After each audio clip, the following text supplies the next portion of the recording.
আকাশবাণী কলকাতা স্থানীয় সংবাদ পড়ছি পার্থপ্রতিম মিত্র। প্রথমে বিশেষ বিশেষ খবর। মকর সংক্রান্তি স্নান উপলক্ষে গঙ্গাসাগরে লক্ষ লক্ষ মানুষের সমাগম।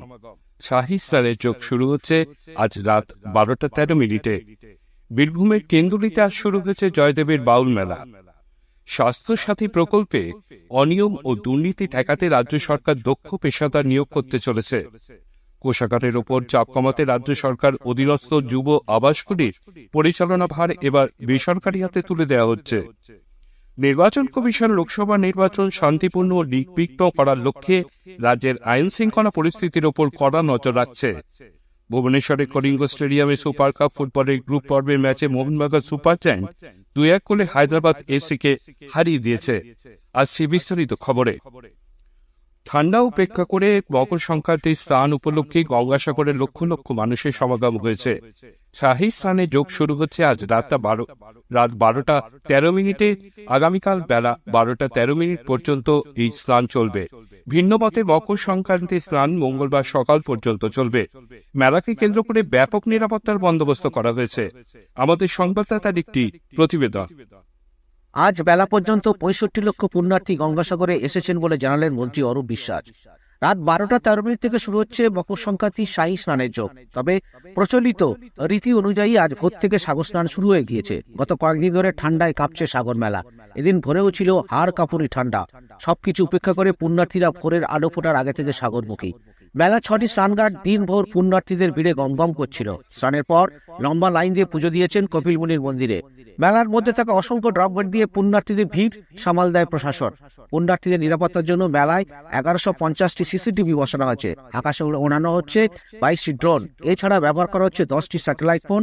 আজ পর্যন্ত 7 জনকে মেলা থেকে এয়ার অ্যাম্বুলেন্সে কলকাতার হাসপাতালে পাঠানো হয়েছে। এখনো পর্যন্ত 2 পুণ্যার্থীর মৃত্যু হয়েছে। গঙ্গাসাগর মেলা থেকে গৌতম মণ্ডল, আকাশবাণী সংবাদ। উল্লেখ্য, গঙ্গাসাগর মেলায় আসা প্রত্যেক তীর্থযাত্রীর জন্য রাজ্য সরকার 5 লক্ষ টাকা বীমা ঘোষণা করেছে।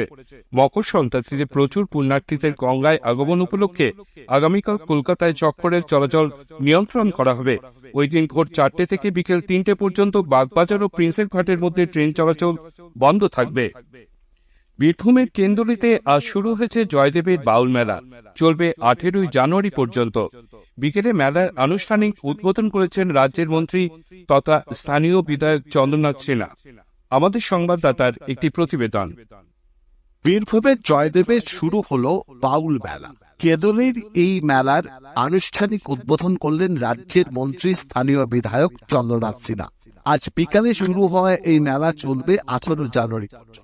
ইতিমধ্যেই দূর দূরান্ত থেকে সাধু সন্ন্যাসী সাধারণ মানুষ এসে হাজির হয়েছেন কনকনে ঠান্ডাকে উপেক্ষা করে খোলা আকাশের নিচে রাত কাটিয়ে কাল সকালে অজয় নদীতে পুণ্য স্নান সারবেন বলে।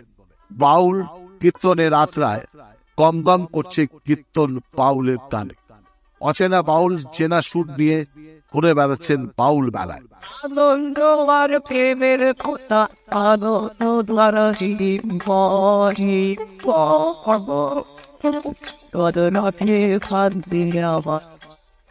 সব মিলিয়ে বাউল মেলা জমে উঠেছে। জয়দেব কেন্দুলি থেকে চন্দ্রনাথ বন্দ্যোপাধ্যায়, আকাশবাণী সংবাদ। এবছর মেলায় 200-রও বেশি বাউল কীর্তনের আখড়া তৈরি হয়েছে। দোকানিরা 600-র মতন স্টল দিয়েছেন। জয়দেব মেলায় ভিড় বাড়তে পারে তা অনুমান করেই ইলামবাজার থানার পুলিশ গোটা এলাকার নিরাপত্তার চাদরে মুড়ে ফেলেছে। স্বাস্থ্যসাথী প্রকল্পে অনিয়ম ও দুর্নীতি ঠেকাতে রাজ্য সরকার ওই প্রকল্পে নজরদারির জন্য দক্ষ পেশাদার নিয়োগ করতে চলেছে। দুর্নীতি বন্ধে অ্যান্টি ফ্রড অফিসার নিয়োগ করা হবে, যাদের মূল কাজ হবে প্রকল্পে কি ধরনের অনিয়ম হচ্ছে তা খুঁজে বের করা এবং তা বন্ধে কার্যকরী পদক্ষেপ করা। দুর্নীতির সন্ধান পেতে তারা বিভিন্ন হাসপাতাল এবং নার্সিংহোমে যাবেন, অনিয়মের অভিযোগের তদন্ত করবেন। স্বাস্থ্যসাথী প্রকল্পের সুষ্ঠু রূপায়ণের জন্য আলাদা প্রোগ্রাম ম্যানেজমেন্ট ইউনিটও তৈরি করা হবে বলে স্বাস্থ্য দপ্তর সূত্রে জানা গেছে। সেই ইউনিট পরিচালনা করার জন্য বেসরকারি এজেন্সিকে দায়িত্ব দেওয়া হবে। তারা এই প্রকল্পে অনিয়ম রুখতে স্বাস্থ্যসাথী সমিতিকে সহযোগিতা করবে। রাজ্য সরকার অধীনস্থ যুব আবাসগুলির পরিচালনার ভার এবার বেসরকারি হাতে তুলে দেওয়া হচ্ছে। কোষাগারের উপর চাপ কমাতে এবং যুব আবাস পরিচালনায় পেশাদারিত্ব আনতে এই উদ্যোগ বলে প্রশাসনিক সূত্রে জানা গেছে। রাজ্যের 34টি ইউথ হোস্টেল 15 বছরের জন্য বেসরকারি সংস্থাকে লিজ দেওয়ার পরিকল্পনা নেওয়া হয়েছে। ঠিক হয়েছে, গত 5 বছরে দেশে কোথাও ন্যূনতম 50 বেডের কোনো হোটেল, লজ, গেস্ট হাউস বা রেস্তোরাঁ চালানোর অভিজ্ঞতা রয়েছে এমন কোন সংস্থাকেই লিজ দেওয়া হবে। তাদের জন্য বেশ কিছু নিয়ম কানুনও বেঁধে দেওয়া হচ্ছে। 47তম আন্তর্জাতিক কলকাতা বইমেলা উপলক্ষে যাতায়াতের সুবিধার্থে মেট্রো রেল ইস্ট ওয়েস্ট করিডোরে আগামী 18 জানুয়ারি থেকে 31 জানুয়ারি পর্যন্ত অতিরিক্ত পরিষেবা দেবে। এই সময় 106টির জায়গায় 120টি ট্রেন চালাবে বলে মেট্রো রেল সূত্রের খবর। এই খবর শুনছেন আকাশবাণী কলকাতা কেন্দ্র থেকে। আসন্ন লোকসভা নির্বাচন শান্তিপূর্ণ ও নির্বিঘ্ন করার লক্ষ্যে এবার দিনক্ষণ ঘোষণার আগেই নির্বাচন কমিশন রাজ্যের আইন শৃঙ্খলা পরিস্থিতির উপর কড়া নজর রাখছে। রাজ্যের সব জেলা থেকেই পরিস্থিতির সাপ্তাহিক রিপোর্ট কমিশনে পাঠাবার নির্দেশ দেওয়া হয়েছে। গতবারের থেকেও এবার বেশি সংখ্যক কেন্দ্রীয় বাহিনী পাঠানোর সিদ্ধান্ত হয়েছে। ভোটের পরেও উত্তেজনাপ্রবণ এলাকায় পর্যাপ্ত সংখ্যক বাহিনী মোতায়েন থাকবে। কমিশন সূত্রে জানানো হয়েছে, চলতি মাসের শেষ সপ্তাহ কিংবা আগামী মাসের গোড়ায় কমিশনের ফুল বেঞ্চ রাজ্যে আসতে পারে। রাজ্যের নির্বাচনী প্রস্তুতি খতিয়ে দেখতে তারা ডিজি, ডিএম, এসপি সহ রাজ্যের প্রশাসনের পদস্থ আধিকারিকদের সঙ্গে আলোচনায় বসবেন। অযোধ্যায় রাম মন্দির প্রতিষ্ঠাকে কেন্দ্র করে প্রধানমন্ত্রী নরেন্দ্র মোদীর ডাকে দেশজুড়ে মন্দির সাফাই অভিযান চলছে। আজ থেকে এই অভিযান শুরু হয়েছে, চলবে 22 জানুয়ারি পর্যন্ত। এ রাজ্যেও মন্দির সাফাই অভিযানে বিজেপির রাজ্য সভাপতি সুকান্ত মজুমদার আজ বহরমপুর জগন্নাথ মন্দির সাফাই করে বলেন, মাননীয় প্রধানমন্ত্রী 14 থেকে 22 তারিখ অবধি আমাদেরকে বলেছেন বিভিন্ন মন্দিরে স্বচ্ছতা অভিযান করার জন্য, মন্দিরকে পরিষ্কার করার জন্য। তাই আমরা আজকে আমাদের এই বহরমপুর শহরে শ্রী জগন্নাথ মন্দির অত্যন্ত জাগ্রত মন্দির এবং পুরনো মন্দির, সেই মন্দিরে আমরা স্বচ্ছতা অভিযান করলাম এবং আগামী দিনেও আমাদের এই স্বচ্ছতা অভিযান বিভিন্ন মন্দিরে চলবে। বিরোধী দলনেতা শুভেন্দু অধিকারী পূর্ব মেদিনীপুরের নন্দীগ্রামে মন্দির সাফাই অভিযানে অংশ নিয়ে বলেন, পূর্ব মেদিনীপুরের অন্যতম পবিত্র তীর্থক্ষেত্র রেয়াপাড়া বাবা মহাদেবের সিদ্ধনাথ জিউ মন্দিরে আমরা আজকে বিশেষ সাফাই অভিযান করলাম, রাম মন্দির উদ্বোধনকে সামনে রেখে। বাঁকুড়ার বিজেপি সাংসদ তথা কেন্দ্রীয় শিক্ষা প্রতিমন্ত্রী ডক্টর সুভাষ সরকার মন্তব্য করেছেন, বাঁকুড়া শহরের সতীঘাটে রাম মন্দির স্বচ্ছতার কাজে অংশ নিয়ে তিনি বলেন, এতদিন ধরে যারা দুর্নীতিগ্রস্ত হয়ে রয়েছেন, এবারে লোকসভা নির্বাচনে তাদেরও আর স্থান থাকবে না। কেন্দ্রের জনবিরোধী নীতি এবং নিত্য প্রয়োজনীয় দ্রব্যের অস্বাভাবিক মূল্যবৃদ্ধির প্রতিবাদে তৃণমূল কংগ্রেসের পক্ষ থেকে আজ কলকাতায় মিছিল করা হয়।